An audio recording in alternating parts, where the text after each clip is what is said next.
Today we're going to be going through several years worth of Disney trailers. They were all new once upon a time, and with it came all sorts of first impressions and fresh eyes. So at a time when Disney live-action remakes are currently being overthrown by DreamWorks remakes, and the modern day Disney stuff is a lot of crappy original content that shows that the writers can't write very well anymore, let's have a trip down memory lane when maybe we were a hint more optimistic at the first reveal of several of Disney's latest projects, dating back several years ago. Please enjoy this compilation of our first thoughts on all sorts of Disney trailers over the years. Please enjoy.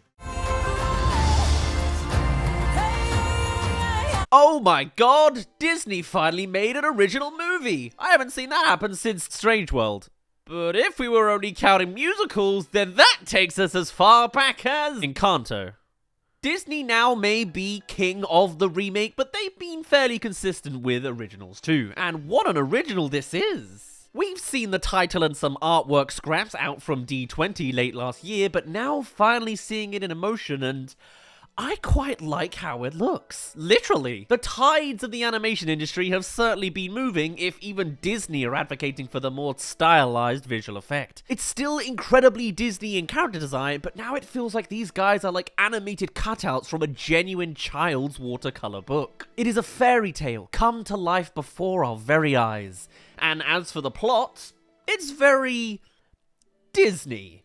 And what I mean by that is, somehow this feels directly like a Disney story already established. This tale feels like a Disney classic, just being done in modern times with modern technology. Not to mention, the very lyrics of the Disney theme tune is "When you wish upon a star." So I guess this is a Disney story coming from the very core of the brand. And in keeping with that classic feel, the GOAT in this story feels like a literal 3D rendition of past 2D Disney movies. It just all looks so astounding for reaching the goal that is clearly laid out for us full frontal. Is give your wish to me.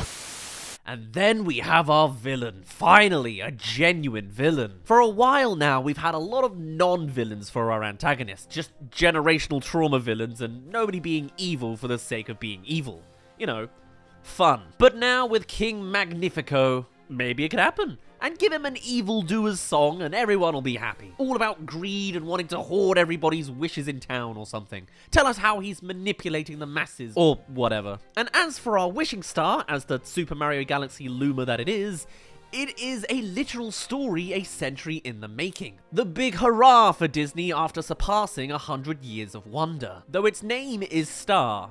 Really pushing on the simplicity for that one, Disney. And also, it's literally 2D. In keeping with that archaic style with a little technology on their side, this movie is a blending of 2D and 3D elements, and it works really, really nicely. And it's not just the Luma star, it's in the background designs and everything. Look at that sky and the buildings in the back of this town, man. Every frame is like a painting, and that's 100% what they're going for, of course. We actually did a video covering the Disney short Paper Man that came packaged with Wreck-It Ralph, which had much of the same vibes, being a distinctly classic-looking art style mixed with the modernisms of making it work in 3D. It was to the point that you could freeze at any frame and have yourself an essentially classic-looking 2D picture. This idea is one that Disney has clearly been brewing on for a while. They wanted to make sure they could nail this stylization just right, and apparently, who knows how many years later, they've made it a reality.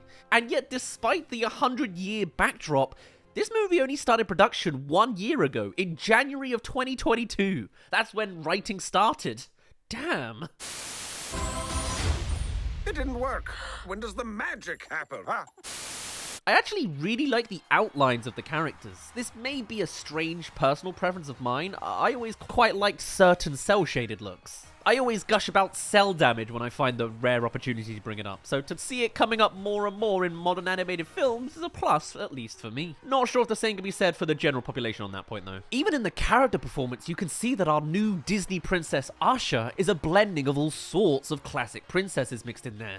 This is a collaborating piece born from 100 years of experience to blend all together, and I do not hate it. It's not extreme on the stylization and still very much watered down through the Disney filter, but it's a nice little change of pace. Who'd have thought after so many years of overcomplicating the nuanced stuff, sometimes we just need something a little simpler, a little more pantomime. That place is within reach. Although, this is a gateway movie. You understand what the production of this movie means for the future of animated Disney movies, right? We've seen demonstrably clearly that if Disney has a hitter of a movie, then they are more than willing to release it again, refreshed in a whole new visual of live action, for each and every possible installment that Disney has. And you can bet, if given the opportunity, they will do them all again for a third time. Picture it. Sleeping Beauty, not remade in live action, but remastered in cinematic 3D. Aptly attuned to upkeep the same old stylizations we would all be familiar with, but with a more technological lens that have our characters actively beaming off the screen. Like a screen version of a pop-up book, or a twisty version of those 3D glasses films. And I mean, just from looking at the results of this movie on the eyes, I think they might have nailed it. You know, after the commercial failure of Lightyear and Strange World, it looks like Disney's been dying for another hit for the cinemas, and Elemental and Wish are looking to be just it. Reportedly, they were considering extending the theatrical window for both of these projects, so let's see if they do it. And if they do, let's see how it pays off for them.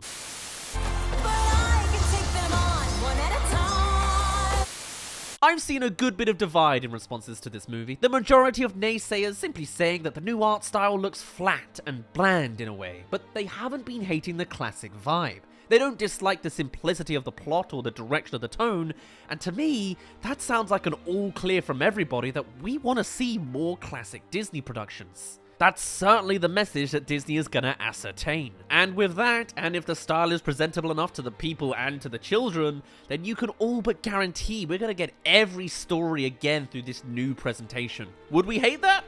Yeah, probably, but maybe not as bad as live actions. The fault in the Lion King remake is that in putting everyone in such a photorealistic aesthetic, these characters cannot animate even closely well to their 90s counterparts. But with this, yeah, there's more characterization there, and even new opportunities to improve on otherwise stock and reused framing from those old decades. But a remake is still a remake, an unoriginal and bland attempt at a cash grab, regardless of the quality of the outcome or the divergence from the original. It's an interesting discussion to have to face sometime in the future, if it's even going to be a thing at all. That's just speculation on my part. But for right now, we have an intriguing new Disney project, one that can actually take us back to the good old days of Disney in the midst of our disastrous modern times.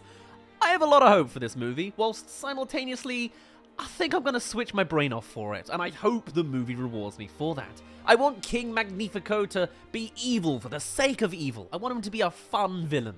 I see him as the King George from Hamilton in my brain for some reason, and I just want to be able to let loose and enjoy a Disney movie. Our new Disney princess seems like the archetype to end all archetypes, but I kind of like it. There's a certain charm for playing a kind of typecast of a role, and the goat, sure, the gags are pretty swinging for the broad and easy-to-please audience, but Who knew my voice would be this low?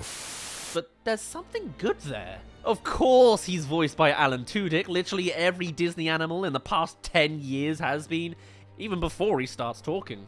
But hey, nice to hear him speak rather than screech for once. And his design is so luscious to see. Or maybe Disney has just fully worked out how to weaponize a kind of nostalgia that we're not even technically supposed to be able to feel yet. I don't know. And Chris Pine as the villain is very nice. I'm not up to speed too much on Pine to have anything particularly fanboy-y to say, but hey, I enjoyed Dungeons & Dragons the movie at least. Whatever the case, Disney's Wish has got us all buzzing, great and classic as it may seem, though perhaps there's a less original undertone that could curse our Disney experience for the next 2 years. Hey, get used to it now. At least for the most part, it looks pretty already. Disney, what is this? It is 10 p.m. on a Wednesday? Is that the Disney trailer release cycle? I was in the middle of having a lovely drink for the evening. I guess 8 hours backwards makes it 2 o'clock in the afternoon. Still, a Wednesday is the day they released the teaser for Moana 2? Okay, man, whatever.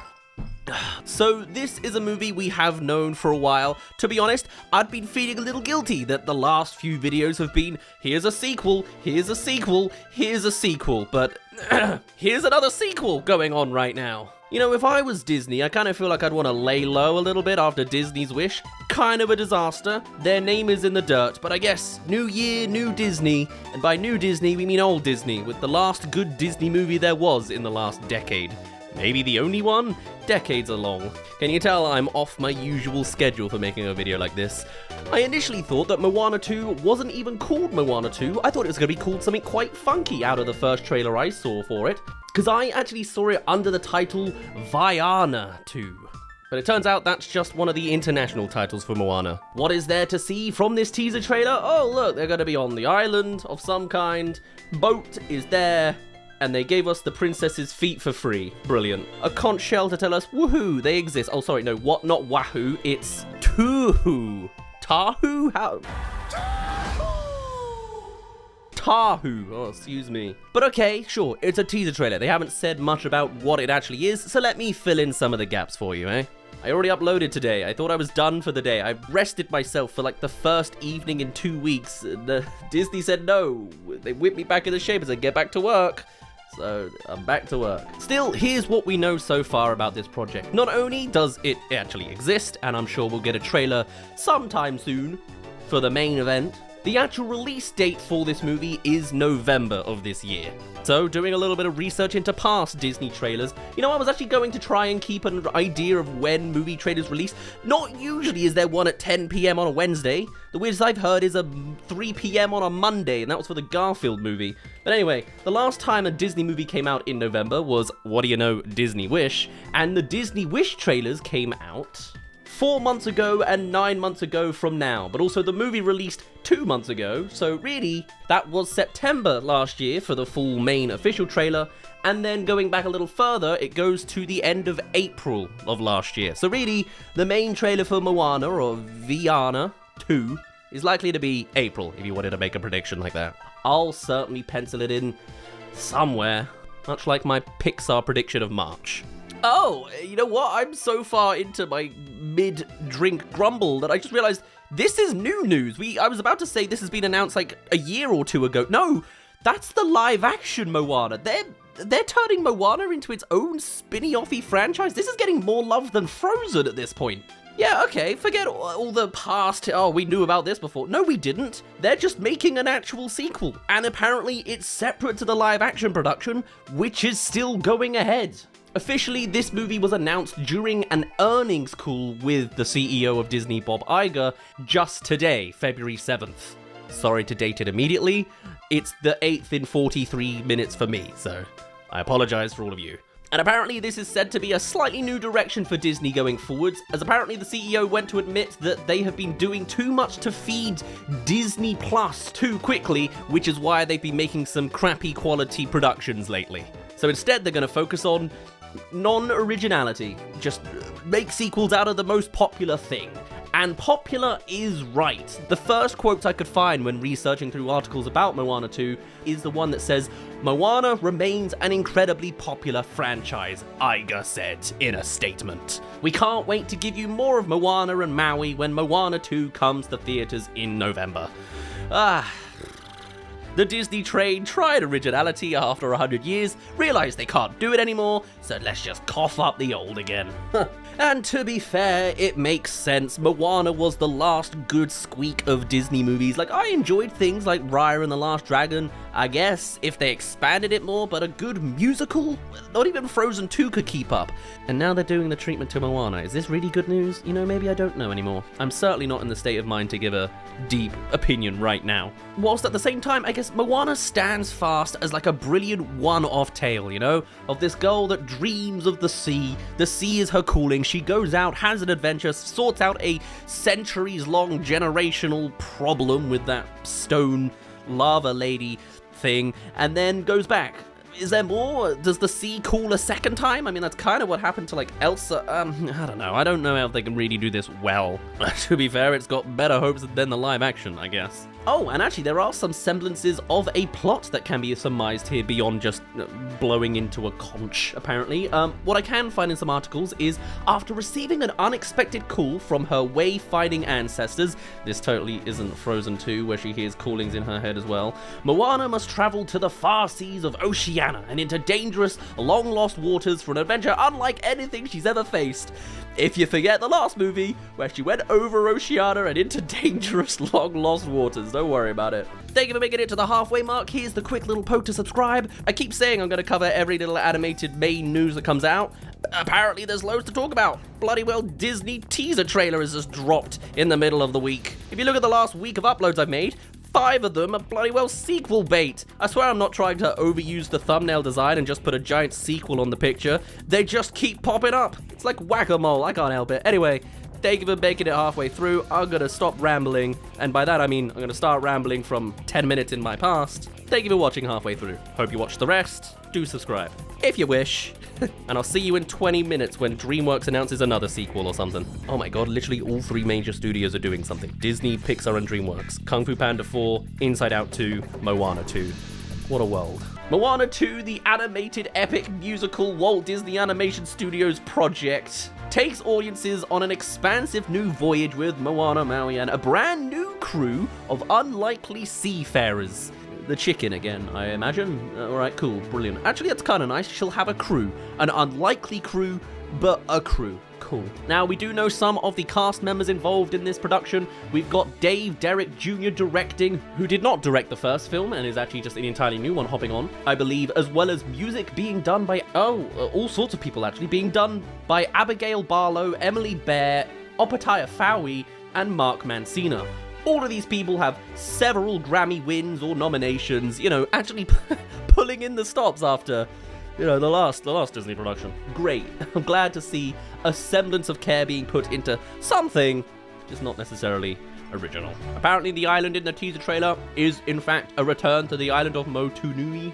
I didn't even know the island had a name. I watched the movie, didn't watch with subtitles, so I didn't pick up any of the words. But that's also just a general problem I have with anything that doesn't have subtitles. I really shouldn't be a movie reviewer, man. I go into cinema screenings and then can't understand half the words. Hearing problems are just a genetic thing with me. It's a thing. Still, at least they took a little bit of a break between sequels. This is 8 years apart since the original was in 2016. Where does the time go? I don't know. Time fades away like sand through our hands, and then sloshed in water by a weird water goblin. Honestly, I want more focus on the water god. That was like the most interesting character to me. I imagine what we'll get is a 20-minute expansive short about the chicken. Okay, so linking back to that old quote about feeding Disney Plus too much, apparently this sequel idea was originally going to be exclusively a Disney Plus series, but now they've expanded it into a whole film. It's like Zootropolis Plus, just turned into an actual movie. Is that better? I don't know. I quite enjoyed Zootropolis Plus, so maybe there's something there. At the same time, that series was entirely baked into the movie, just added more to that original experience, so really, it's who knows.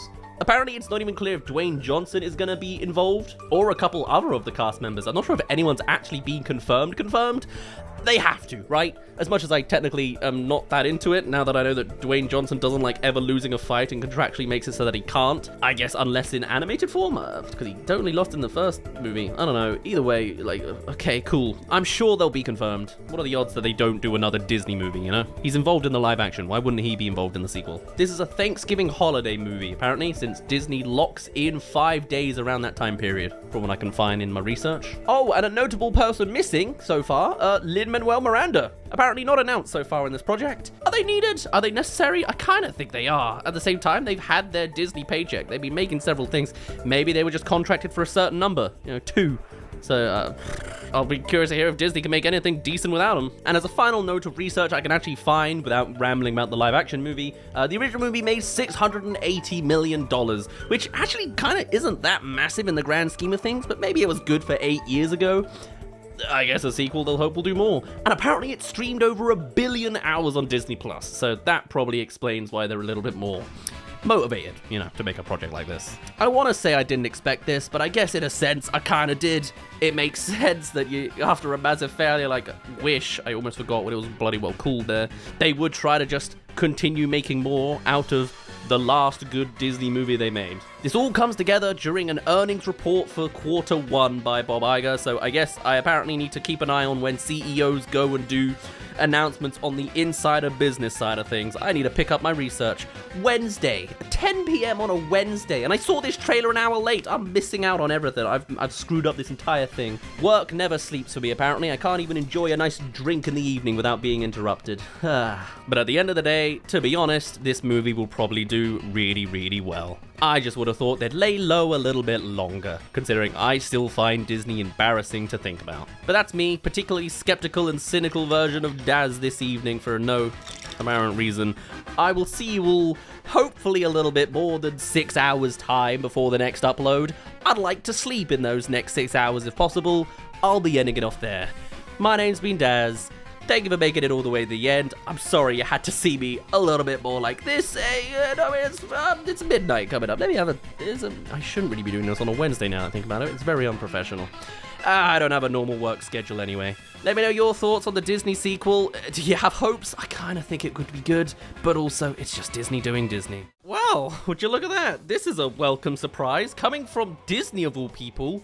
There has been a sudden drop of a trailer out of nowhere on a story completely out of left field, but I am so very on board with it. This is Iwaju. Set to be an original story in a futuristic Nigeria, it is a success story of creativity and diversity that doesn't really seem to fit with Disney's current MO. But this, even just looking at the very bare basics on the surface, just looks incredible. It's no secret to say that storytelling has kind of gotten stale in a lot of ways, especially from someone like Disney that just announced a sequel to everything they've ever done practically at this point. And one of the major problems of modern storytelling is the fact that they all play the same beats we've seen over and over again, and a lot of times they're from the exact same perspectives we've seen over and over again. And there has been a burgeoning market of more unique perspectives being shown. Something like Everything Everywhere All at Once is a new direction that has been taking more of a field in American filmmaking, and this as well is another spin of that. When have you ever heard of a futuristic story told just not in the US? You can clearly see all sorts of maybe inspirational comparisons. There's always a friendly animal that comes alongside you, like a classic sort of Disney, or maybe more like Raya and the Last Dragon and the giant armadillo thing, whatever that was. You can also connect some other aesthetic choices to kind of like the vibes of cyberpunk, or maybe even like just the whole aesthetic of Sombra with purple techno hacking. That's kind of like the imagery that links up in my brain. But really, at the end of the day, what this looks to be is just a unique and new story, with characters that don't look like stereotyped cliches we've seen 1,000 times before, with a magic system that we clearly don't understand, and that's so refreshing. This lizard character can turn into some sort of techno mecha kind of thing, I guess. There's a giant mask face that comes out of a laptop. How ominous and evil-like. There's so much potential here that is so refreshing to see, and I'm stunned that this is a Disney project. Though to be clear, this is not a Disney mainline project. This is a collaboration with Disney Animation, but this isn't even a full theatrical film. This is a 6-episode mini-series going straight to Disney+. So while Paramount's doing all sorts of straight-to-streaming projects and Peacock is inventing Megamind 2 spin-off sequels, sure, this is Disney making a straight-to-streaming series. And it's not actually Disney alone that are working on this. This is a collaboration with Kugali Media. Now, I've never heard of these guys before, and I would assume you haven't either, but these guys are described as a Pan-Africa, British-based entertainment company. And actually, they've been about a handful of times at London Comic Con. Apparently, Britain really has their heads screwed on right. They're very good at telling more unique perspectives and showcasing different accents. This is kind of like a different spin of Aardman and how they always use more northern accents that an American audience isn't so used to. Although I will admit, visually, it's nice. It kind of, though, does look like a literal 3D rendition of what AI assumes a Pixar project looks like, but, it's fine. It's still nice to look at. It's not mainline Disney, but it's so refreshingly new. In a sense, it's kind of like a good version of The Tiger's Apprentice, where that's clearly going for the same vibes of showcasing a different culture and different perspectives, but that was done in such a cliche, safe, and generic way, whereas everything I've seen so far in this trailer feels so unique, and it feels like something new and unseen is going to pop out every 5 minutes by just the way this world works. And though it currently is just a Disney Plus show that probably won't get as much attention as it deserves, although the trailer's already coming up to like 1 million views on the main channel, so it's looking pretty good on that front. It could very well be that telling stories like this will work out very well for Disney, and they may very well expand it in the future. Now, this project comes out soon, available at the end of February, well, minus the leap day. February 28th is when this comes out. Everyone's shadow dropping things last minute. And as a synopsis I found online about what's actually going on, Thank you for making it to the halfway mark. If you haven't already, come subscribe as we discuss every animated movie trailer that releases this year. We're certainly trying our best. This has been a nice pause in the middle of our subcategory of videos dissecting everything from the Super Bowl commercial collective. But if you'd like to stay on top of any animated movie news and want to get a person's opinion on the side, you know what to do. Anyway, thank you for making it to this halfway mark, and I shall let you get back to this surprise special series from Disney. Let's get back to Iwaju. And as a synopsis I found online about what's actually going on, Iwaju is an original animated series set in a futuristic Lagos, Nigeria. The exciting coming-of-age story follows Tola, a young girl from the wealthy island, and her best friend, Kole, a self-taught tech expert, as they discover the secrets and dangers hidden in their different worlds. As well as that, it's all about challenging the status quo. Now, similarly to other stories that are finally showcasing more different cultures and perspectives, the whole cast as well are more correctly assigned, from directors to writers to the actual cast themselves. Up front and center from the directing chair, we have Zeke Nelson,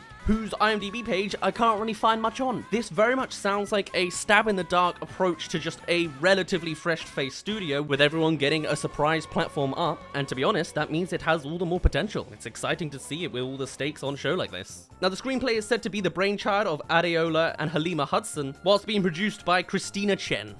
Very nice. And then for the cast confirmed, we have Simisola Gbadamosi, Deo Okoniyi, Femi Branch, CG Soetan, and Weruche Opia. And again, when I search them all on IMDb, I don't find much, but at the very least, it's nice to see the casting give us a refreshed group, but it doesn't matter that much to me. I'm kind of getting sick of the same cyclical celebrities. It's nice to see something new. It's nice to see a new perspective. That's kind of the end of the day on this. Now, apparently the actual name of this series, Iwaju, roughly traits to the future in the Yoruba language, literally meaning front-facing, which is, a cool factoid. And alongside all the other obvious vibes you get, you can clearly see visually what it's going for. You see the cast is a certain demographic to represent their sort of side of the story of the world. Similarly, with the soundtrack, apparently being released separately a couple days later, will also feature authentic African-inspired music. Makes sense, right? Apparently the composer is also Ray Olununga, who's got a couple quotes, actually, about this series.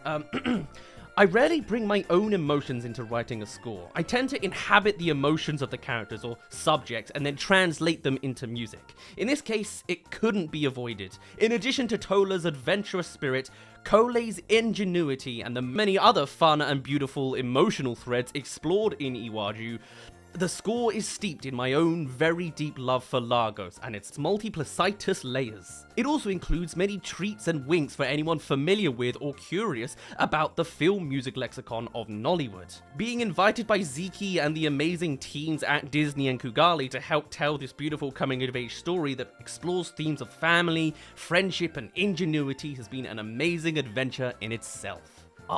Just hearing sort of a success story from a smaller scale is so nice to hear.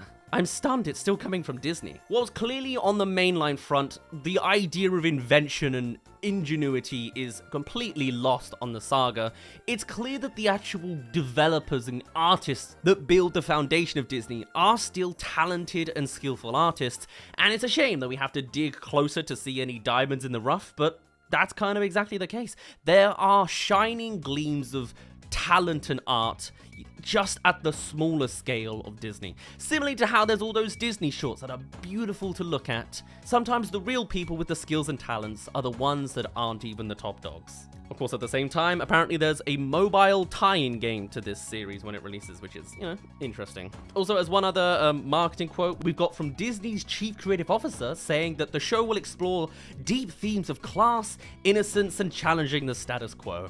Fair enough.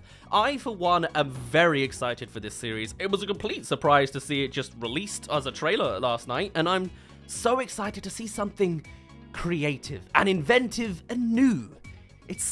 We're not going to see new from Disney in a very, very long time, unless this opens up to a whole new category of straight to Disney Plus streamings that they're planning to do. Maybe. We'll see.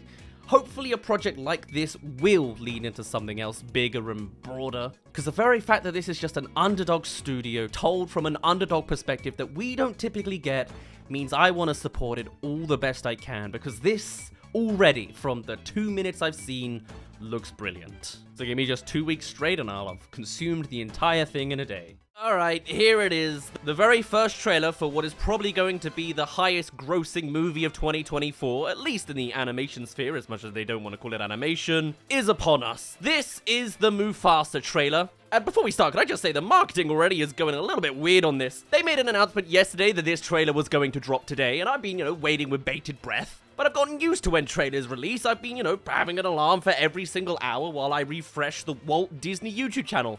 And then they release it at 1:30 p.m. Regardless of time zones. It's at the half-an-hour mark. It's pure luck I even caught this thing 11 minutes after it dropped. But anyway, yes, this is the prequel original story to the follow-up of The Lion King. Now, I typically lean more on the critics side of the movie watching experience rather than the audience. So while there is still clearly a large audience base that do approve of these kind of movies, I'm a little less favorable upon them. With the 2019 version of the live-action Lion King remake, I was one of those people that said that it doesn't really feel expressive enough, and the form of animation is a far superior format to present this story. And it seems like, looking at this, Disney have taken that on board a little bit, as it's slightly more expressive than before. The CGI is a little bit improved. It has been 5 years since the last one. Of course, the hair physics are brilliant, the lighting is fantastic, it does look like they are real tigers, and now they can slightly frown sometimes. It's fine. It's a switch off your brain and enjoy it kind of movie. And it's only the teaser trailer so far, so maybe there will be more dynamic things to see soon enough. This is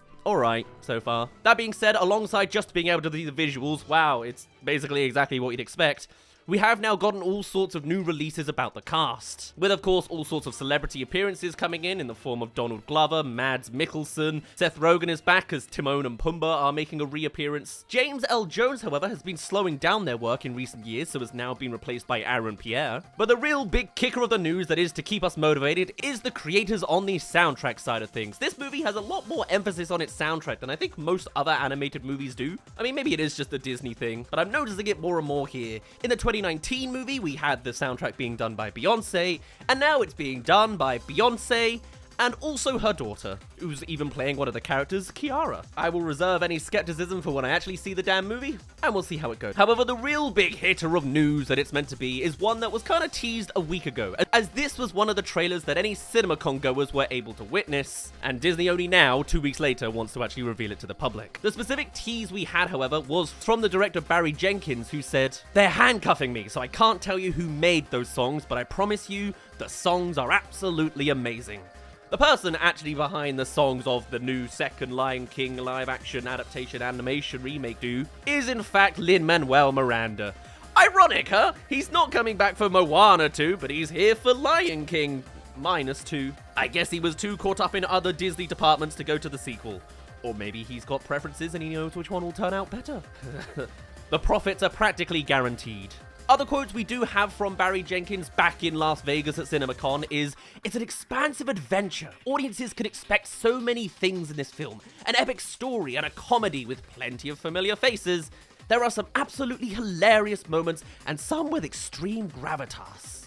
But of course, considering the first movie made $1.7 billion, I wouldn't be surprised if they're just trying to gas up the sequel as best they can. It's the normal proceedings of these kind of movies. Now, though I might have a hint of cynicism as I talk through this video, sequels aren't exactly alien to the Lion King universe. I mean, ever since the original 1994 classic became Disney's highest grossing movie at that time back then, there has been no end to the Mickey Mouse house pursuit of milking its name absolutely silly. I don't know how well-versed people nowadays are to the direct-to-video sequels that Disney were doing all the time. Maybe you've tried to burn them out your memories, but we had the likes of Lion King Simba's Pride, which was kind of a riff on Romeo and Juliet, but with half-explained descendants of Scar, who we never knew about being involved. Anyway, that was a weird one. And then there was also maybe the more popularly known Timon and Pumbaa fourth wall-breaking prequel, Lion King 1.5. Very much being the Deadpool of the Lion King cinematic universe, I guess. And they're still prevalent in this prequel, it seems. There is a full-on shot you see of Timon jumping off of Pumbaa's body against a lion. But I mean, if you've got iconic characters,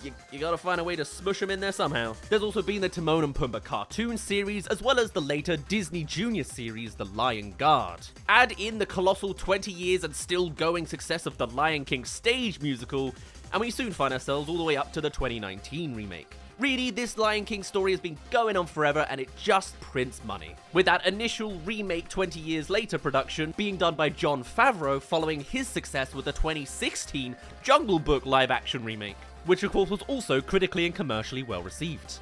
And I mean, to be honest, who can blame them, right? The animals look pretty good, a lot of people like the results, I get it. Even when the initial trailer for The Lion King came out, people were astounded. Being able to see the recreation of the iconic opening scenes from an iconic movie was bordering on a wildlife documentary. It was incredible, you can't deny that. But before we continue on, just want to say thank you for making halfway through this video, and do subscribe if you're new here to keep up with any other trending animated movie trailers. I'm trying to upload daily-ish this whole year, so I can cover practically everything that's ever happening for the year of 2024. Anyway, thanks again for getting this far in, and I'll let you get back to our analysis of the new Disney Mufasa Lion King movie. However, I guess that should have just been a warning of things to come, because whilst an undeniably massive feat in computer animation, it was frame for frame the exact same scene with a more realistic coat of paint, which kind of summarizes the movie in a nutshell. It's the same story with updated graphics. There wasn't much you could do, And as realistic as it was, once the movie came out, many also saw why this was a detriment, as a photorealistic animal's face does not invite the same expressionate muscles as a more animated character. That's why so many animated movies are about talking animals. You can personify animals in a way that will make Eddie Redmayne have his first TV crush.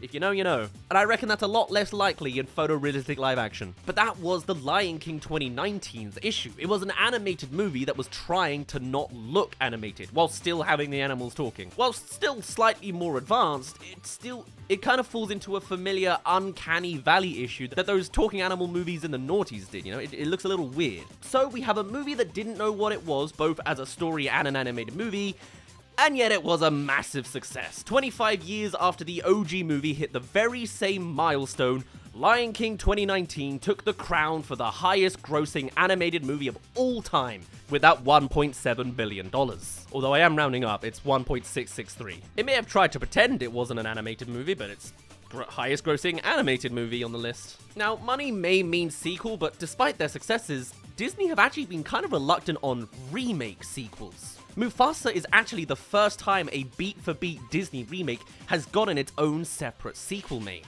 I say beat for beat specifically because of course somehow we ended up with 2 Maleficent movies. But anyway, the prequel isn't only a distant coming thing, it's now fully in the can and prepared for December 20th. I guess that explains why there's some snowy scenes. Usually for Disney, that's where they're used to making all of their Star Wars money, which obviously they're not doing anymore because they kind of lost sense of what they were doing there. This time the story is all about going to the childhood of Mufasa, which hopefully won't just be a rehash of Simba's story. You're gonna have Spryly Cub makes mistakes in his youth before he becomes king kind of story all over this. And that does feel very, Lion King. However, the big hook here in the plotline, if you can tell from this trailer, is the childhood relationship between Scar and Mufasa before Scar turned evil. It's the year for these kind of movies, apparently, with Transformers 1 doing a similar thing just a few months before. But as you can probably tell, I don't hold the most enthusiasm for this project. I'm not a big fan of the first movie unless I really switch off my brain. I'm just not keen on the idea. I think they only had dollar signs on the pitch document, and I'd much rather watch the more superior animated version.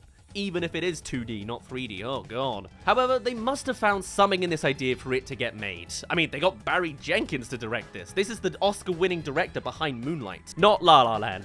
Sorry, I couldn't resist. And not only did he make this, but he's very enthusiastic about what they've done.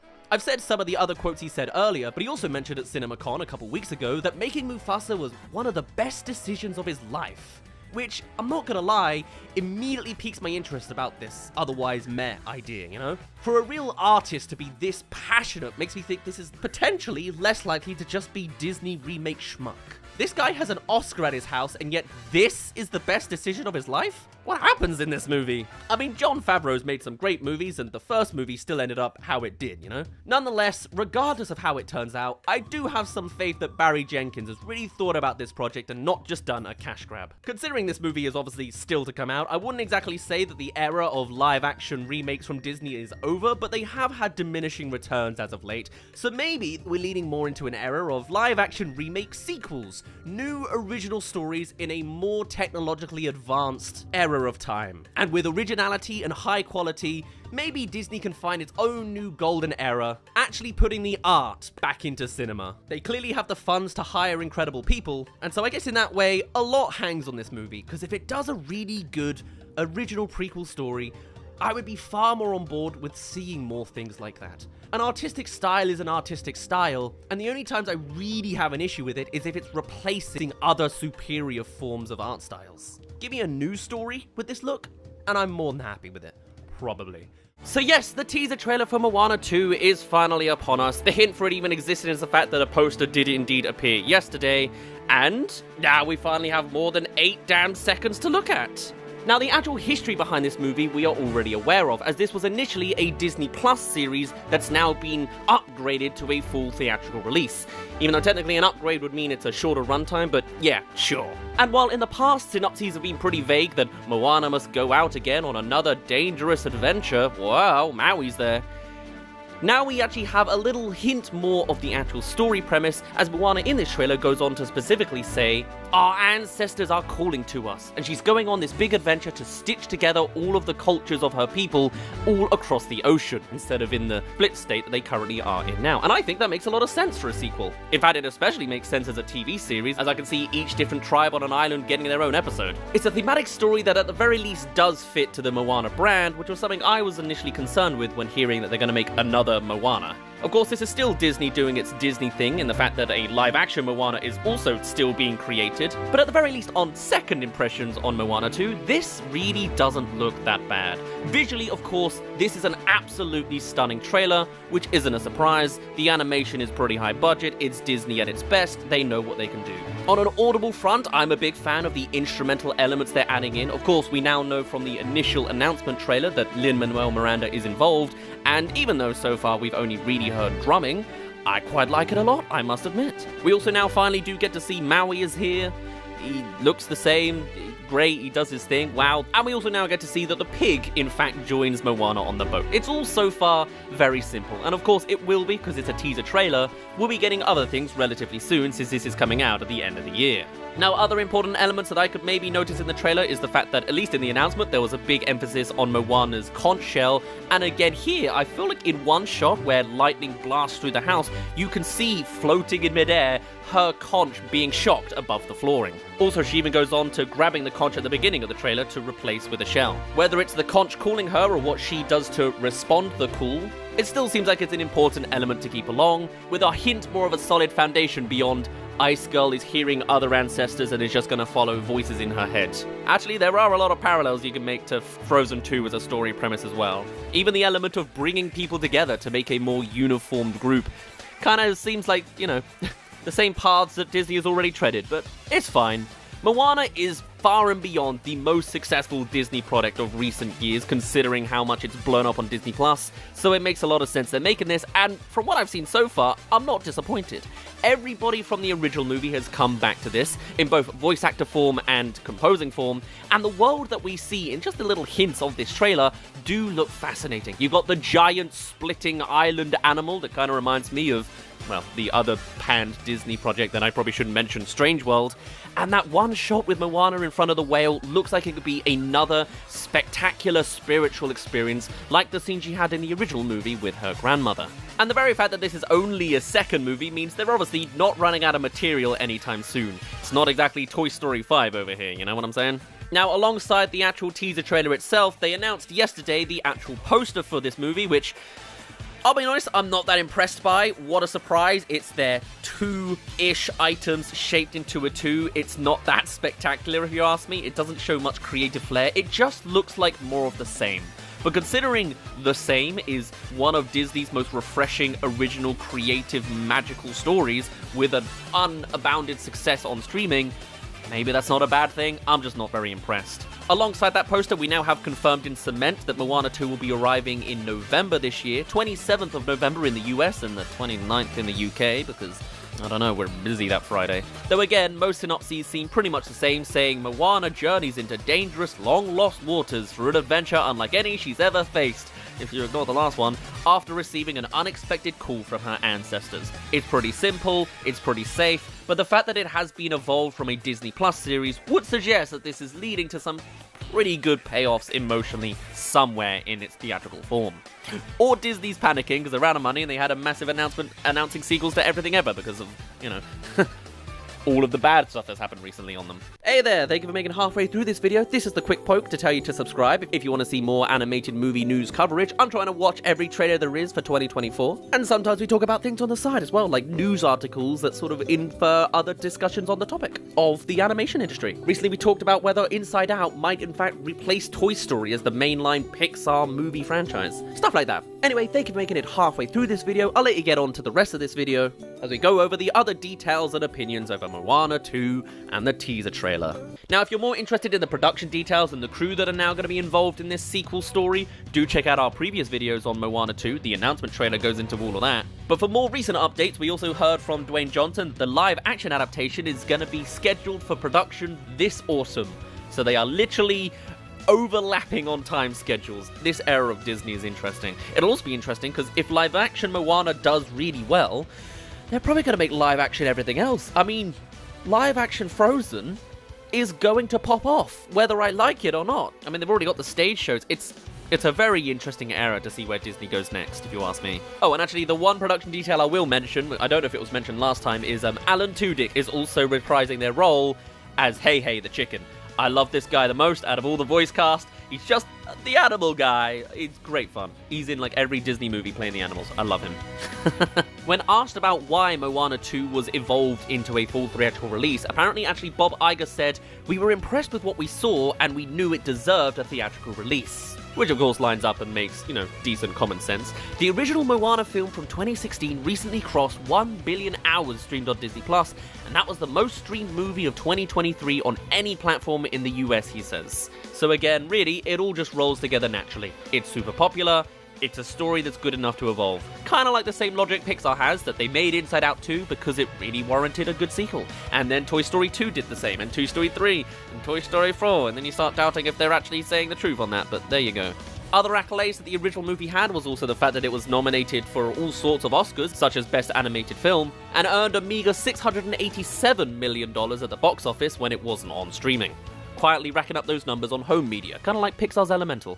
Now, for me personally, I've been quite skeptical about this movie. It's just another Disney sequel, you know, and looking at this teaser trailer, it looks to be much of the same. But also, I really enjoyed the first Moana movie, and I kind of expect that just playing it safe and the same is still an incredible high quality to the likes that other Disney movies haven't really brought to us recently.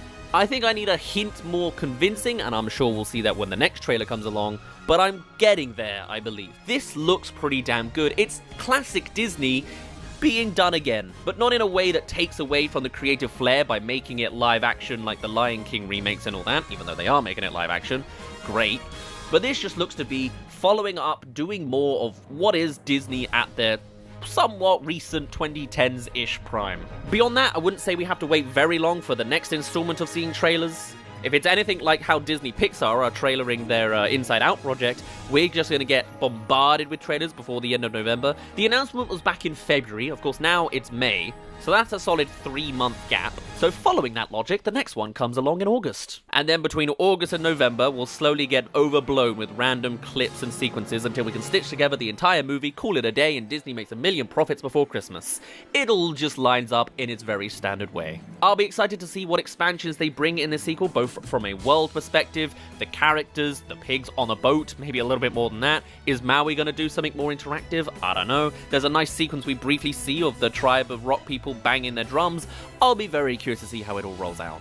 I'm skeptical, but I'm slowly leaning into it. And I guess really, that's the entire idea behind a teaser trailer in the first place.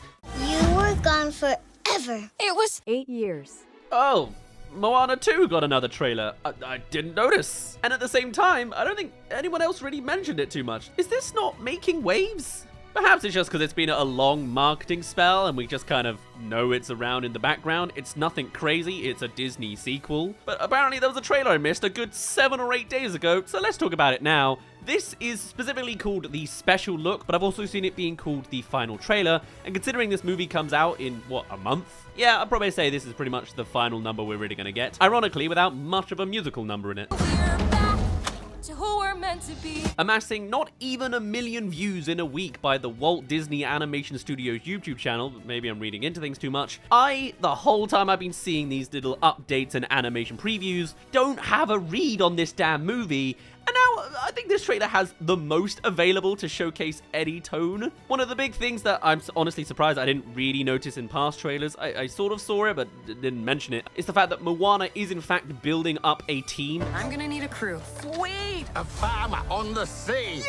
There's going to be several characters on the boat. There's an energetic farmer man, there's an old man, and there's another young girl with her. And whilst we've already heard before that it's about connecting with other cultures and their own ancestors, there is an interesting line at the end of this trailer, even insinuating that the entire ocean is at stake. The entire ocean is counting on us. And while I doubt this is necessarily going to be a climate change movie, given whatever the time period is meant to be, I doubt it's modern day, this kind of makes it seem even more just substandard. The stakes have been increased to be the biggest possible stakes possible. The entire ocean, not just ancestral exploring other cultures and connecting people, which I kind of feel is fine enough on its own. You've already heard the other dramas regarding this movie. Lin-Manuel Miranda is not coming back, and though we get a hint of some dialogue lines from song numbers, and also we have seen an initial song, I think, released in a separate video, a lot of it's staying surprisingly stumm, and I wonder if that's hiding something, man, because what we see here is just kind of exactly what you would expect, with a few spoilers chucked in there as well. Moana goes out to the ocean again. There are family matters that are more heavy this time. There is nowhere I could go that I won't be with you. Fair enough. Maui makes an appearance again. What's up, girlie?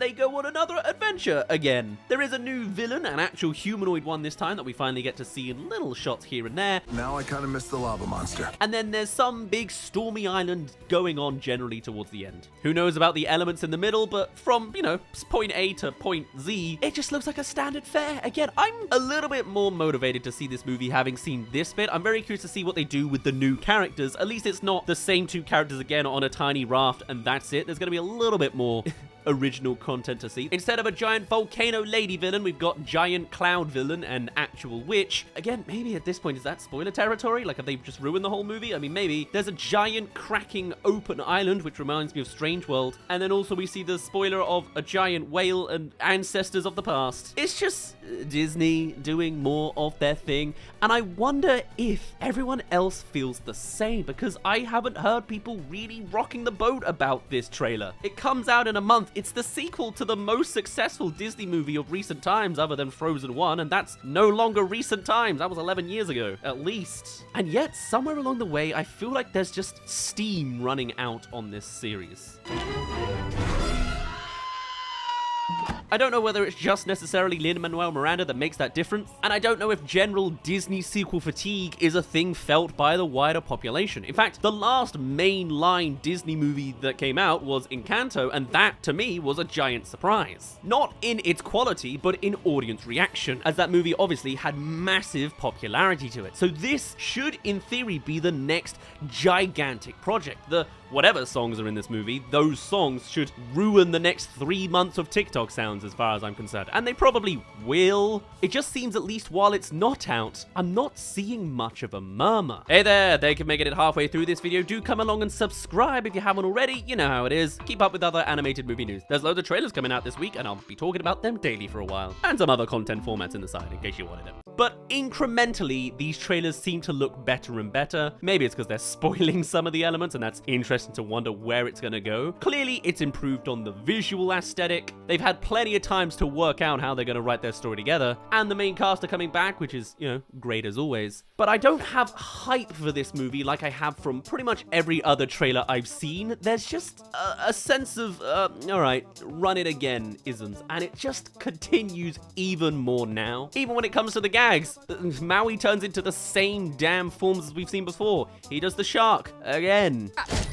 This is serious. We see the grandma again. And I would have preferred, if they're gonna bring back characters and villains of the old movie, I kind of would have preferred the crab than the coconuts, you know? Still, probably this is just the last moment where this is not an incredibly iconic pop culture moment. In about 1 month's time, this movie will be out, and then suddenly all those people that I thought weren't noticing this movie will all come in as a giant barrage. Maybe it's simply because this is the final trailer. We had news and had cares about it when it was a teaser, and the first trailer is like, what, the third one at this point? If not way higher a number, if you count all the clips trailers, previews, and one musical excerpt, but I do just find it really shocking that this really is just the most middle ground movie trailer I feel like I ever have to go through. I'm not excited for this movie, and I don't expect it to be trash either. It's just more. At a time where right now there are trailers upon trailers of literal content coming out for Halloween or Christmas specials, this more than anything feels like just a bigger, longer form content piece. I hope I'm wrong. Moana was genuinely one of my favorite recent Disney movies. It's a stellar movie, and I have high hopes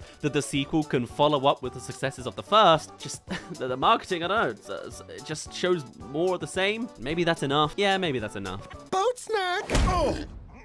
Boat snack upgrade! It's just a matter of how well can we put together the classic good pieces of old whilst giving something a little bit new to the mix. We've got some new characters, we got a new villain, we'll see how formulaic it ends up. At the very least, we do see that the island society is beginning to reach out to the ocean themselves more. We see several other sailboats, and I'm quite interested in seeing how the world building develops over time, as they could easily make like several movies out of this. I wouldn't be surprised if this is a trilogy, and there is certainly room to go further if they don't jump the shark and immediately skip to saving the entire world or the entire ocean, as it seems to be implying this time. I feel like that could have been a third movie, you know? Moana 1 goes out, sees things for the first time, fixes a problem a little bit. Moana 2, mixing with the ancestors, seeing a little bit more of their heritage. Little sister is left behind. Moana 3, bring the little sister along with you. You've got the full team together. Everyone's, you know, connected and going forwards. Now you save the entire ocean on a larger scale. Does that not make sense to anybody else? Who knows? Either way, the movie is slowly, incrementally looking better and better. I'm still hesitant, but I'm sure once it actually comes out, I'm going to be blown away by the positive reviews that this movie gets, because Encanto certainly surprised me, and I didn't hear much murmurs before that movie. But I was so young back then, I had no idea of the pop culture relevance of mainline Disney movies. Or I was just in my own naive little bubble, who knows?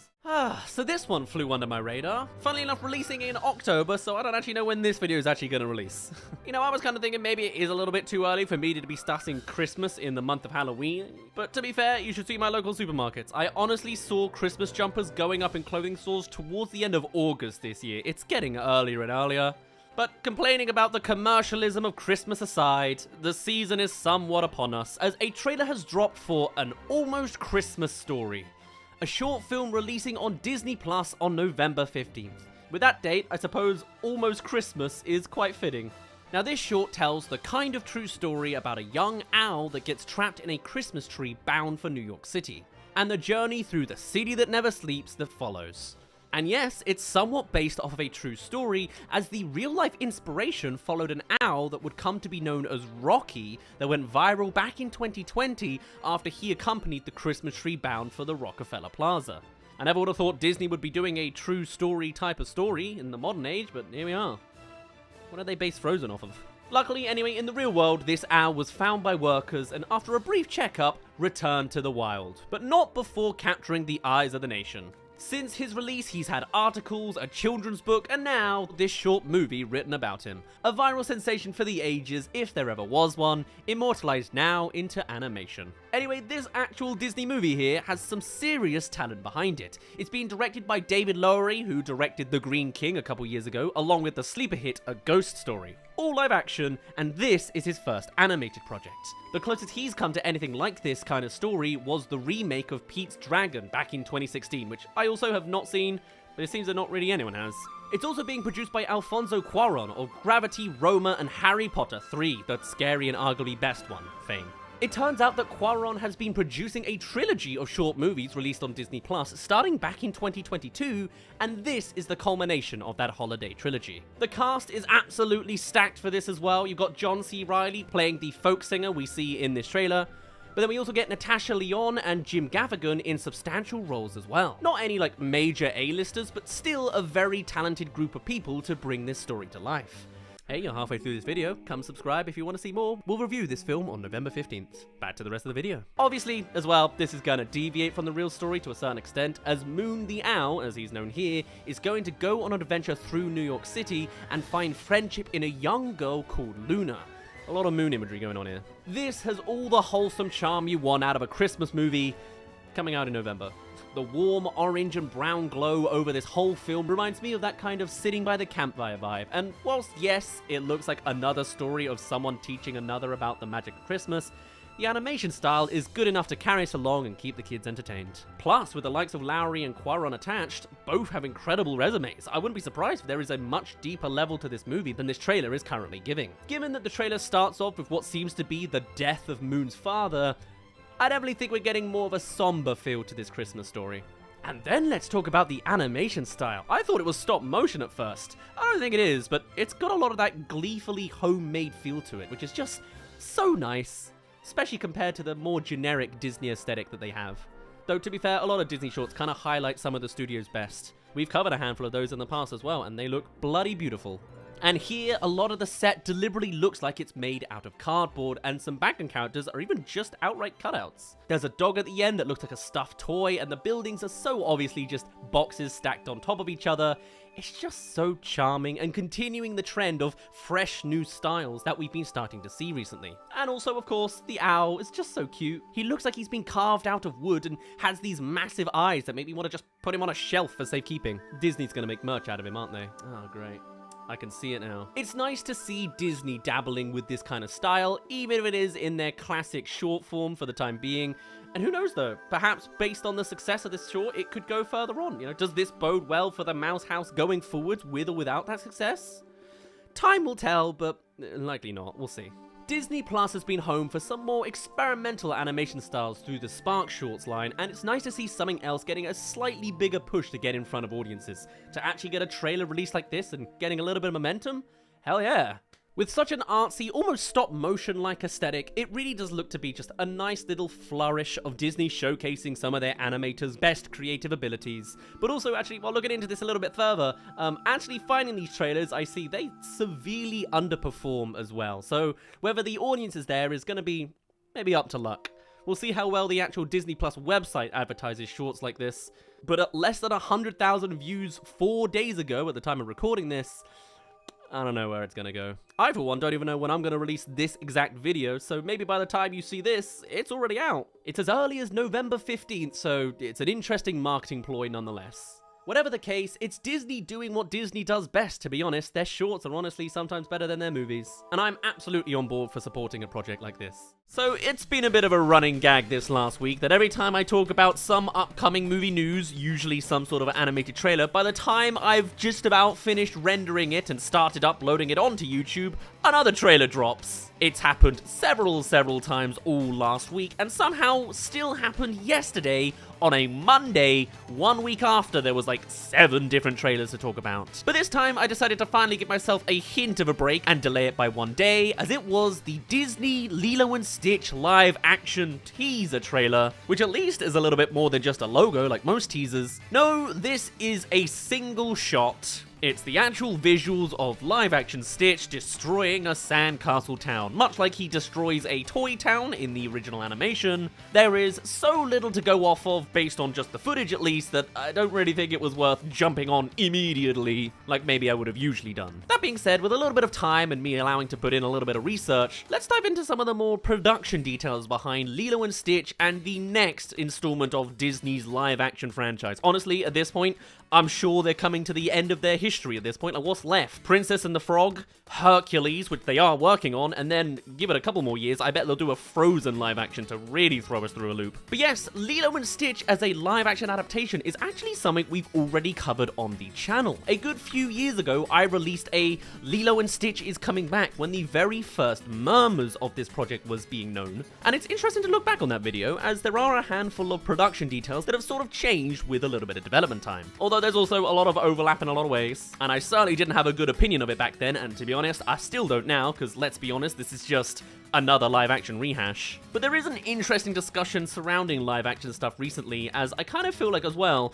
the Lilo & Stitch project, as well as How to Train Your Dragon live-action, have a similar kind of perspective from general audiences, where there is still that market of this is a, you know, inferior formatting of storytelling and kind of shallow and, you know, regurgitating stuff you've already done. But at the same time, both this project and How to Train Your Dragon have one key difference that helps at least a little bit of the public opinion towards these projects, and that's the fact that they have their original creators from their animated sources coming back for these live-action adaptations, making them seem like both CEO soulless rehashes as well as directorial artistic passion projects. It's an odd one. Plus, it helps the fact that these two projects do visually look pretty good. But yes, the original source material guy for the Lilo & Stitch cartoon is indeed back in the form of Chris Sanders, who was the voice of Stitch, what do you know, as well as the director back then. And he's returning to do his role. And actually, this teaser shows the very first example of, I think, a new line from Stitch. Or at least the laugh goes in a slightly different direction. Now, going a little bit back in time to the details we had during that prior video, while Chris Sanders is of course on board this time, they did actually vocalize that perhaps they weren't necessarily 100% compliant with the idea of this live-action remake, as the original co-director Dean DeBlois was quoted as saying, "I'd rather see something original, especially for a studio that's such a pioneer of originality. That bugs me. Knowing how well-to-do the studio is, how capable they are of taking risks and watching them not take risk, what bothers me the most is that it seems to suggest the animated version of it is lesser. It is a lesser form than the expensive, glossy live action." And that's some pretty scathing words. However, as ironic as he is to saying that quote, he is also involved as well in this Lilo project, as well as is one of the core guys involved in the How to Train Your Dragon live-action remake. He may not be fully on board with the entire idea, but I guess it's good to have him in the room for showing some actual passion in the middle of the soullessness. That being said, this isn't just a complete rehash of cast and crew either, as the script is being helmed by Chris Cacanio Kalani Bright. Hey there, thank you for making it halfway through this video. Come along and subscribe if you want to keep up with other animated movie news or live-action animated hybrid stuff as well. And if you're subscribed, let's see the second half of the video now. And on top of that, there's all sorts of voice casts being incorporated in to replace certain roles, such as Maya Kealoha, Zach Galifianakis, Billy Magnuson, Sydney Agudon, and Courtney B. Vance. Obviously, you can see some of the celebrity picks going on in there, and to be fair, it makes sense. Plus, considering this isn't entirely voice actor work, it makes sense if visually you've got some people that fit the bill as well. Plus, there's also the fact that the original voice actor Tajumba, for example, also passed away in recent years, so makes sense for a new actor to take their role. Now, while Dean and Chris were involved as co-directors for the original, there's a new director this time around, with another Dean, oddly enough, Dean Fleischer Camp, recently known for Marcel the Shell with Shoes. Now, as for the other differences between the original and this newer version, obviously it's not going to be clear so early doors, or early doors from years ago that we had, with the initial synopsis being the kind of standard you'd accept, all being about chronicling the bond formed between a lonely human girl named Lilo and a dog-like alien named Stitch, who is engineered to be a force of destruction. And I am actually personally a big fan of the sequel movie and the TV show, so it'd be nice to see some references or I don't know, a franchise going into that in future, somewhat. It's funny because this visually looks good, but I don't entirely want to be on board with this movie, but I think there's going to be a lot of high praise for this movie because it's easy to consume live action content that looks visually good. The CGI is great, and Lilo as a brand certainly isn't dead. I have seen this damn thing marketed everywhere in Primark, so I've never really not been seeing some sort of imagery of Stitch several years later, which really is a testament to the quality of that first movie. Although also on a more personal note, I have a little bit of a vendetta against Lilo and Stitch as a story. I have an ex-girlfriend who was obsessed with that character, so a lot of the imagery for the franchise, you know, kind of just reminds me of her, and that's not a great time. I have a whole different perspective on quotes like Ohana means family. I don't want to hear it.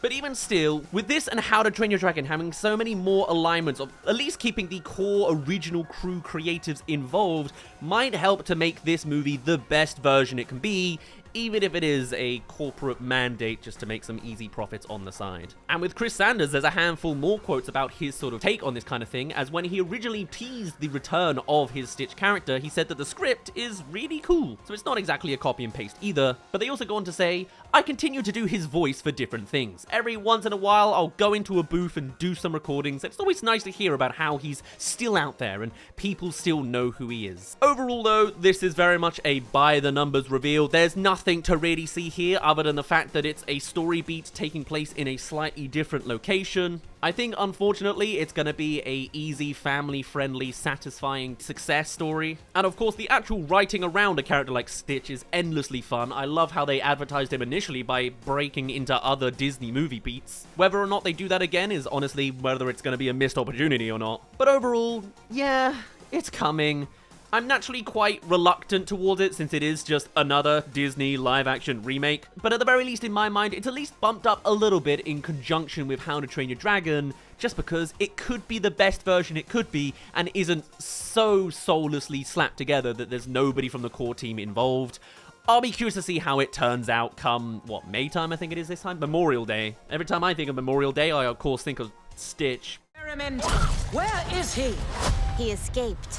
Oh, that looked nice. Funny that, when it's only CG, it looks good. Oh my god. The aliens so far, I've seen the back of one's head, but that is exactly what I want to see out of a remake of a Disney movie. Yeah. Am I on board with this trailer already? Wowee. It's only taken a good decade and a half to get here, but I actually think we've hit our first genuinely fantastic looking Disney live action remake. Who'd have thought? It's the Lilo and Stitch story of all ones that breaches beyond this new territory of high quality adaptations. It takes literally your parody of the Disney protagonist story to tell this remake story in a good, fashionable light. I finally got to see this trailer a solid day late because in typical fashion, the moment I disappear out of my house for 7 hours, a trailer drops. And in only 24 hours, the original Disney Channel trailer has 5.5 million views. This is clearly making numbers because this looks pretty solid in every single direction. He's trying to find the police. That looks great. That looks so good. It looked like you could do it way more cinematic and dynamically. Visually, everything is CGI. It's all sci-fi fantasy. Now that it's actually action and not just romance and musicals, this really works. It really does just take the parody version of a Disney hero to do a good remake version. I have no notes so far for 14 seconds in. I'm stunned, I'm gonna be honest. I adore this opening. I mean, when you think of the classic live-action remake pitfalls, what are the things you think of? For a start, sometimes the CGI is stunted in the ability to express compared to animation of the 2D nature that is, you know, in a lot of forms, the more superior version of storytelling for a lot of people. This is where you'd have your connections to the Lion King remake, where the live-action lions were so hyper-realistic that they can't physically emote with themselves.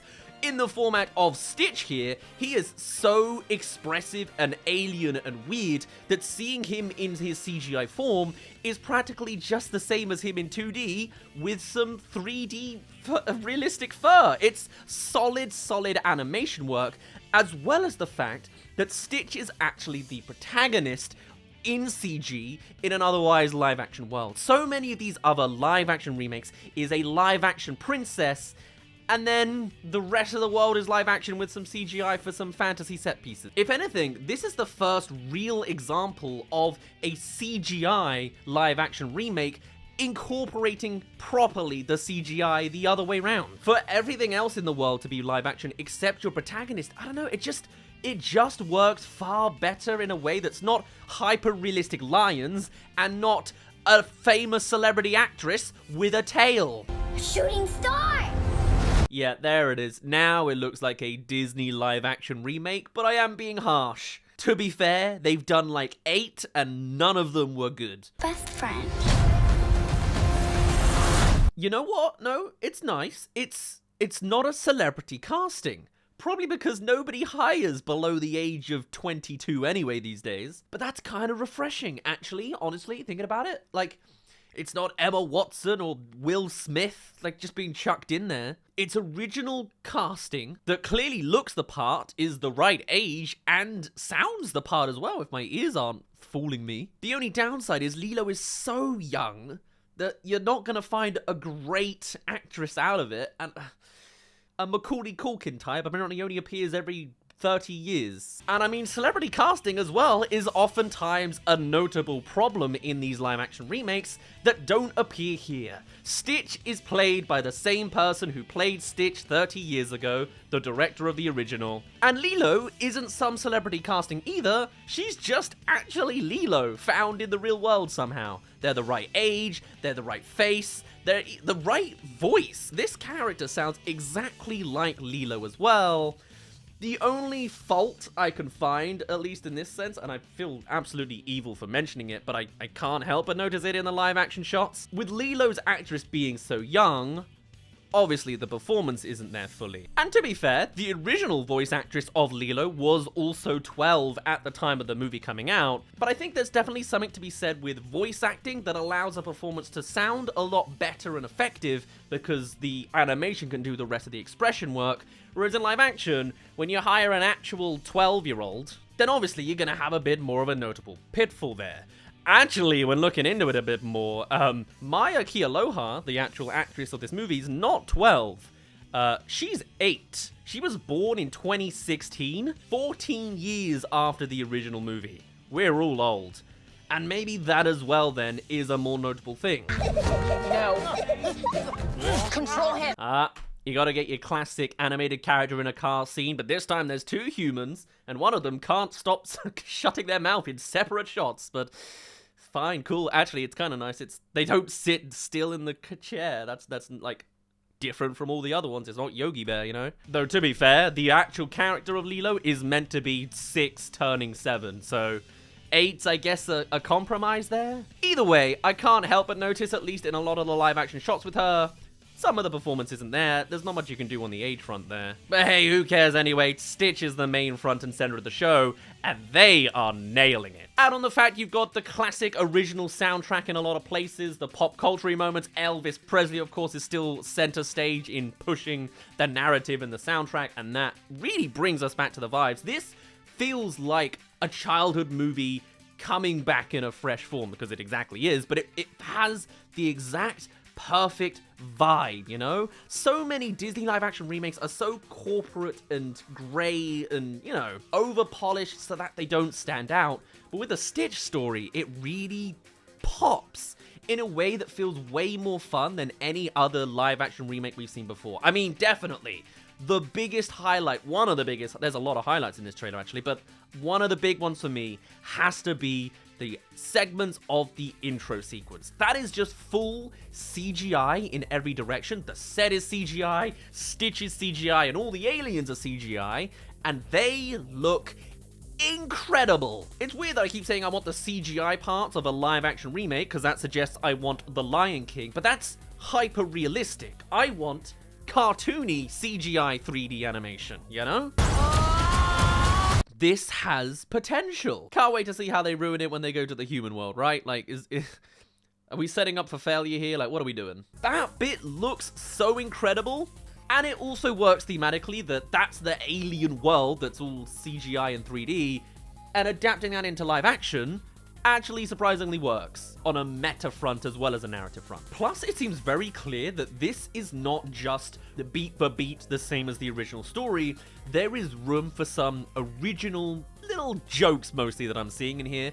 There are some highs and there are some lows. But when it's not doing the classic cliche Sonic movie trailer moments in there, the other form is just playing around more with the concept of a chaotic dog, you know? And I think those are super solid. Stitch as a character in general just seems like a fun one to play around with that audiences will like no matter what they're doing, whether they've seen it originally 22, 23 years ago or not. And what I'm really shocked by is how this is basically the only trailer we've got, and it covers so much in 2.5 minutes. The exploration of the genuine emotive moments of Lilo and Stitch is honestly, like, I gotta give props for the marketing department here. That is exactly the kind of stuff I want to see. It's bad. Sometimes family isn't perfect. Hey, I love that. This is like the first official Lilo and Stitch trailer, and we're actually delving into some of the emotional scenes as well in the marketing. This is the stuff I want to see more of. Technically, it's a spoiler, but we already know what Stitch's story is like 30 years ago.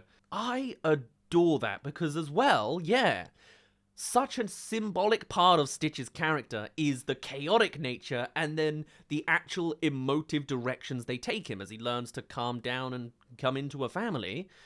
This is so refreshing to see, and he can still emote. This is actually golden, pretty much, so far. Wow, Disney. What a turnaround from like 3 months ago in Mufasa. There's a reason Lilo and Stitch is one of my favorite Disney movies. Apparently, even when it's adapted into a remake, it's absolute gold. Because obviously, the audience come in to see Stitch as an alien doing kooky, chaotic stuff. But as a family story, as it really gets into the plotline, it is that emotive element that you really want to enjoy this art for, you know? It's all about a broken family and going a little against the grain, a little bit weird, a little bit rude, a little bit pushing the boundaries. And it's a really, really quaint, family-friendly story that I'm shocked we saw a semblance of in the trailer as well. But it is great. And in a lot of ways, it does kind of feel like this movie just writes itself. Stitch do some chaotic things with a character that has so much endless potential,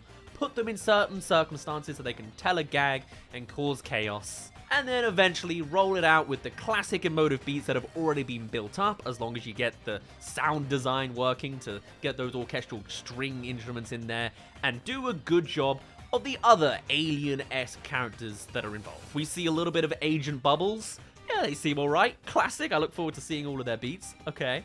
And then we do see Pleakley and Jumba to a certain extent.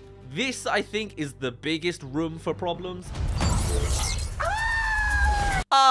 Okay. That's weird. I know that, like, Pleakley is meant to be gross and slimy. Like, he is meant to be, like, the sort of Sid the Sloth-esque character. Why does he look horrible exclusively here? I wonder if he was in the sci-fi intro sequence, would he look more normal, like in context to the aliens? Because I don't know if I love or I hate him, because he looks horrible, but he's also meant to. God, his eye is gigantic. I hope we get to see more of Pleakley and he doesn't look that disgusting, like in a distractingly poorly done CGI way. I think I can get on board. I'm going to give it the benefit of the doubt, but I think there's room for a there. We'll see. Hey there, they can make it into the halfway mark of this video. Come along and subscribe if you haven't already. We're going to cover all animated movie trailers as they come out, and apparently Lilo and Stitch live action as well. Why not? Anyway, cheers for making it this far in. Back to the rest of the video. Pleakley, easily the fan favorite character, right? Is that a contest to say? It's the same way that Sid the Sloth is the same fan favorite character in Ice Age, and I don't think they're ruining them here, but there's like room to. I hope that them having a human casted character in this movie trailer as their first impression does not mean that's gonna be the normal. If they really double down and we don't see their alien designs because they want to do a live action cast instead, absolutely not. Dead and ruined. I don't think that's what they're doing there, though. We do see Pleakley in CGI, and even he looks a little odd. And he's meant to, right? He is meant to be this slimy, ugly, what a fun character to be the punching bag of the world kind of person. And maybe in the context of the CGI intro sequence, they would look faintly normal. I hope that's not too invasive, because it could be, you know? Stitch looks so good in the live action setting, it fits, and it's visually pleasing. Pleakley does not, and I hope that's not too distracting. He's gigantic, super tall, the eyeball is way too big, and then Jumba as well, in animation.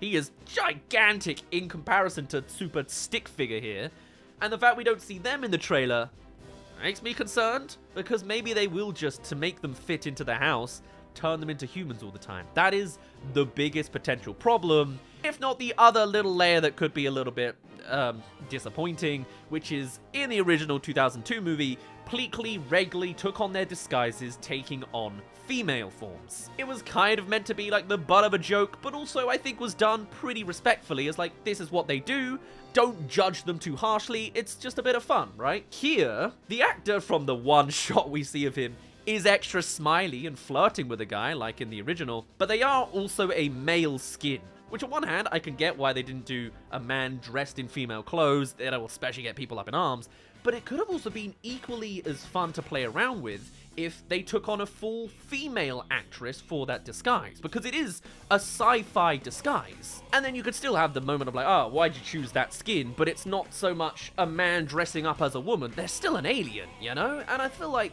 you could have some fun with it in a way that's, you know, not overly extra safe in the current ways that modern 2025 Disney does. I don't know, we need to see a little bit more of it to really find out where they're going with it and whether that's a hill to really die on. As long as Pleakley still sounds and acts like Pleakley, I'm, pretty happy in most places. But overall, this trailer is absolutely the best example of how to nail a first impression of a live-action remake trailer we've ever seen.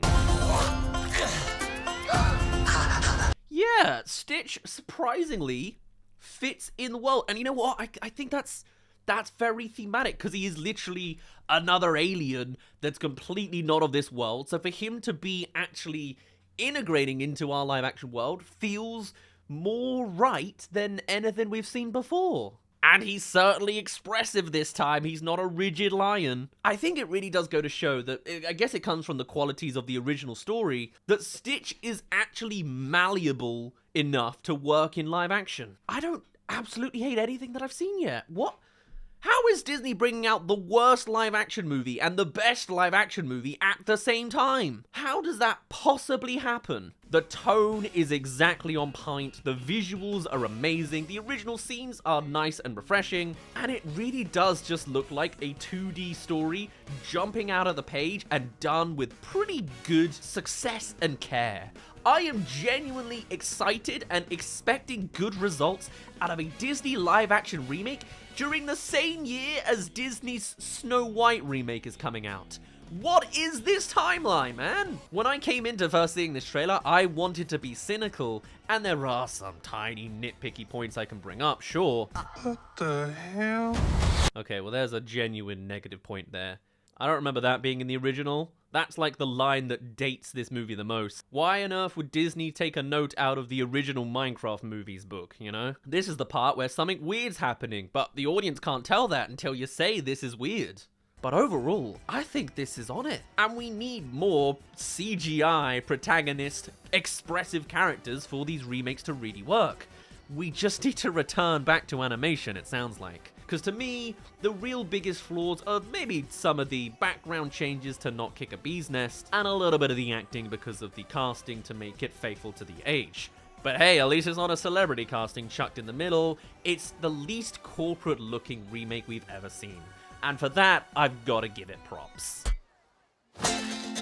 Oh, and it's Ice Cream Man. Oh, this is going to be such like a fan servicey film, man. It just is a feel-good one, you know? Like, I recognize that. Good fun times. He has hair this time. Good for him. I like that. I'm not going to see Jumba? Alright, I guess we don't have to. That's fine.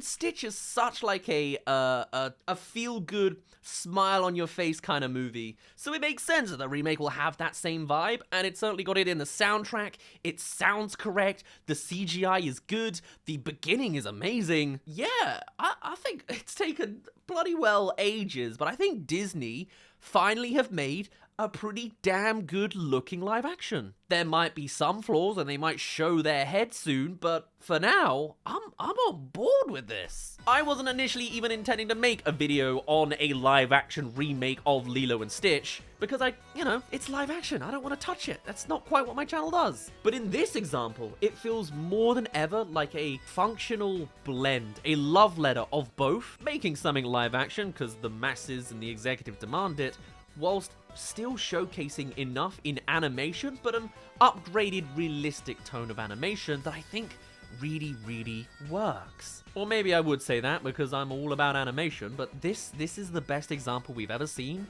and maybe the best we ever see. I've been concerned about Stitch's presentation for a while because we've seen only Stitch in the lead up to this point. Even when they were doing a homage to Stitch invading other Disney movies, they didn't show anything of the humans other than the hands, and they didn't put him in the world of the original cartoons or the live action ones. It just felt a little bit too bubbled off and isolated, and that's still a problem, a blip in marketing.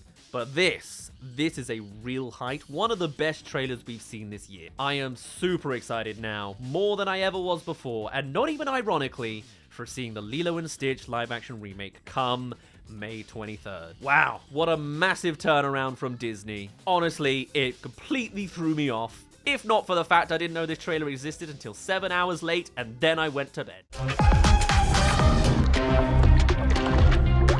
Okay, I guess this trailer is a metaphor instead. Alright, fine, I'll digest a metaphor. The animations will show up in the movie, but you're not gonna see the movie storyline. You know, I actually kind of would love that in a trailer. That's actually goated. Excuse the pun. That'd be great for not getting spoilers anywhere. Okay, alright. You know, I really appreciate that Disney this time gave us not just a premiere on YouTube to see the trailer live with a notified time of day that fits to my British time zone, but also they just full on brought out a teaser trailer for their teaser trailer the day before. And I guess that's nice to see, as since this is clearly another Disney sequel, it's nice to see a hint of originality in some form. And to be honest, that's how I could describe this whole marketing campaign itself, because I don't think there's any plotline in this teaser trailer.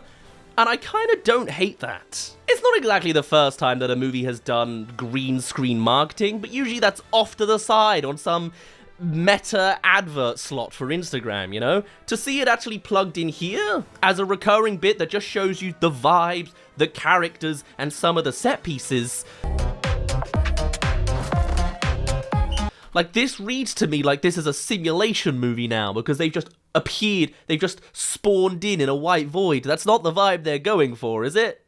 No. Please don't break Zootopia. It's one of your only good franchises you currently have running in the minute. It's an interesting new direction, and I wonder how it'll work out for them. Because, to be honest, this movie is kind of an open goal, no-brainer of a success, right? The original movie, Zootropolis 1, already grossed over $1 billion worldwide, and as sorry as it is to say, the sequels do well for Disney, and this is actually probably one of the good sequels incoming. I think it's one of those things where oftentimes, by default, a number 2 stuck on the end of the movie doesn't guarantee a terrible extension, right? It might end up that way with the likes of Frozen 2 and Moana 2, and I guess that's not a very good track record considering that is current, recent Disney. But it's usually when you get to the 3s and the 4s and the 5s that you can really tell something's being milked, and I don't think that's quite the case with the Zootropolis series just yet. This is clearly based off of a concept that's so original in its first take that it has all sorts of directions it can go in the sequel. Very nice, very nice. The snake is so prominent in this movie, and I love it. Love the voice actor for it. Also, okay, so minus the classic stock foghorn sound, the police are the villains now? Even though they are the police, but they're undercover? Alright, sure. All this is wildly incorrect, and what is this marketing attempt doing? We'll see. What we know definitively so far from the background of the D23 event is that now we're doing an undercover cop story as opposed to buddy cops becoming and training and criminals and all that. And now there's a whole new mystery with the snake in the very center of it all. And from this trailer, we get to see some of the nice new areas of the world of, I assume, the city. You got a little bit of ice, you got a little bit of jungle mountains, you got an underwater seal world, and you got a desert and a high-rise in the city. It's perfect, exactly what you'd want for an extension. Whilst also, I guess, a hint that they are constantly on the run, and especially with a new hooded figure villain. Are these exactly scenes from the movie, or are they reinterpreting extracts? I think a little bit of both. And I guess it really is just Disney trying to showcase the idea that sometimes less actually is more, and I'm surprised. Of course, when a movie like this is just such obvious easy bait to make profit from, you like to think that the movie studio behind it would actually put in some good effort, and I think there's a good chance of it here. That's ooh. Hey, okay. First things first, dash of Zootropolis 1, including the villains of Zootropolis 1, and then some... Oh god, I thought they couldn't sexualize horses anymore. Look at that thing. Why is he like that? Oh god, that's not BoJack Horseman. Oh, okay, that's interesting. The villain's actually in the prison gear, but they'll make a reappearance. That's nice. Some of the highlights of that first movie is not just the crazy concept in the world building and character designs for all of the universe of Zootropolis, but it's also in actually doing very good writing with some interesting political tales and adaptations that can then come into conversations with children afterwards. And obviously that's the part that you can see the least in this teaser trailer. It's mostly the vibes of look at all these characters and locations and concepts, but I would be very curious to see just how well that side of things really explores, because sometimes it's the emotional depth that I find is really the best part of this movie. It's already got the mass appeal of you can basically see your favorite animal. If you haven't in the last movie, you certainly will this time. And it does look like there are some hints to being more connected to the first movie, at least a little bit, as even the villain of the first movie actually pops up again in this one. So perhaps there will legitimately be a scene from them within prison having some sort of influence or commentary on what's actually going on. A whole new mystery and a whole new layout. Beyond that, I'll be honest, there's not going to be much footage of me in the aftermath talking about this movie because there's kind of very little to bounce off of. It is just the teaser, and it's notably going for a more minimal style. I'm just looking at this frame by frame at this point. Some very nice animals. Grisby, the police officer. The polar bears and the parents are back. Weaselton, hey, we love that. Twins. The baby's back in 2 whole frames. Dark Cloak. I thought they showed him uncloaked, but he's not, okay. Which means he's someone we might already know. Whoa. You know what? Interesting presentation, but I don't hate it. For obviously a world that's got such diversity in literal body types and species, that's a nice splay of it all. Am I getting on board with this weird new direction? There's a police drone, I noticed the second time around. Hence why probably most of this is the actual reactionary stuff, and perhaps that's all you need. I know I'm a big naysayer when it comes to Disney sequels, and I've certainly been through the trenches of terrible movies, but I actually do have high hopes for this movie. I wouldn't exactly be one to say that this is absolutely one of Disney's best, but I think it has some solid foundational grounds of which it can step beyond with, and it is, of all the franchises that Disney currently has juggling along, probably the one I see has the most potential to explore in the right direction when looking into it deeper. In fact, there is technically a sub-sequel to Zootropolis in the Disney Plus show Zootropolis Plus, whereby we see the background stories of some of the main characters around the main plotline and what they were doing during the events of the movie, and then comes full circle and connects to the main movie. So I've certainly already had my fill of expanding the world in certain directions, and I'd love to see all the more. And also a personal thing that I really like is just the design of Kikwan's snake. It's very reminiscent of the Jungle Book aesthetic of the animal design. I guess this whole movie in general is also kind of Jungle Book coded. Either way, I'm a very, very big fan when it's not doing a little bit too closely to the Puss in Boots' Last Wish territory. Oh no, Disney just stole Puss in Boots. Okay, no, it's just, you know, you're allowed to have a predator-looking animal in a cloak, but it's... Come on! And beyond that, I guess we'll see when the numbers speak for themselves. This is mainline Disney with an already super successful movie, making a second movie, so no one's quite fatigued by it yet. Already made $1 billion the first time, coming out later this year, but not all the way as delayed as Christmas. Yeah, this is gonna be a super success, and I haven't seen any red flags just yet. It's more the dancing vibes of animals and turn to the camera and wave, as opposed to pop culture song references and singing to the camera instead, like Sing. No, this is by far the better, superior version, and we'll just have to see how the rest of it goes from here. Beyond that, I'm afraid I've not got many more thoughts on it yet. It is only a teaser, and we'll hear more soon enough. And when we do, I'll certainly be here to properly digest it then. For now, my name's been Daz. Thank you very much for reaching the end of this little reaction. Do tell me your thoughts on Zootropolis 2. I'd love to hear all your thoughts and more, and I shall see you all in a little bit. Bye-bye. Wow, and that was actually it. I mean... It's kind of a bit of the same of the very teaser we saw yesterday. They released one in the lead up that I saw at 1 o'clock in the morning, so I'm glad I didn't have to cover that properly. Where again, it's just a lot of green screen bits. I guess you're just meant to extract it. Now, there is actual clips of Zootopia 2 about. Like, I know when they did their first D23 announcement, I've seen some leaked footage there with an actual scene from the movie, but it involves, like, the walrus-looking dude. But I guess we'll see that in the distant future. In theaters all the way out to November.